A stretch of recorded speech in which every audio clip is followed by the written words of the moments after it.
All right, so let's go to the next part of my presentation. What will be on the ballot? So everyone knows that for this upcoming election, probably arguably the biggest and the most famous campaign race that we're following is essentially to figure out who is going to be living and working from this beautiful White House for the upcoming 4 years. However, the presidential elections are not the only elections on our ballot in 2020. Keep in mind that 2020, even though the official name for it can be the 2020 presidential elections, it's also the 2020 general elections. So they're going to be general positions for us to vote on, apart from the president. If you haven't voted before, you're definitely going to be able to see that. Now, just a couple. There's going to be United States Senate, United States House of Representatives, and for us Texans, it's going to be senators of the state. It's going to be House representatives of the state. And just to continue to name a few, is we mentioned the president, and we mentioned the U.S. senator, the U.S. representative, and a statewide race level. For us in Houston, we're going to be able to vote for railroad commissioner. For district races, depending on your district, you're going to be able to vote for your state board of education members. And just like I mentioned before, your state senator, also your state representative, they're your district races, they're your state level races. And you're also going to be able to vote for your district attorney, which is a county-wide election.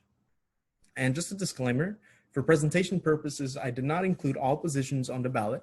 A comprehensive list of candidates can be found at votetexas.gov. Note, for detailed descriptions of candidates, visit the leagueofwomensvoters.org, lwv.org, closer to election day. So the leagueofwomenvoter.org, they typically release information, detailed descriptions of the candidates in a nonpartisan way to essentially just help out the community and just inform the community more about the things that they're voting for and the people that they're voting to get those things done. So closer to election day, I believe if you click on this link, lwv.org right now, you probably won't be able to see much information on that. But in the future, closer to election day, you'll definitely be able to see more information on the candidates. Perfect. So what if I need language assistance to vote? So let's say that you maybe if you're watching this video, this might not pertain to you, but let's say you have a friend or you know someone, a coworker or something like that, that needs language assistance. Essentially, they don't speak English proficiently enough to actually read the ballot, go on their own, and actually participate in our democracy in a way that is not too straining for them.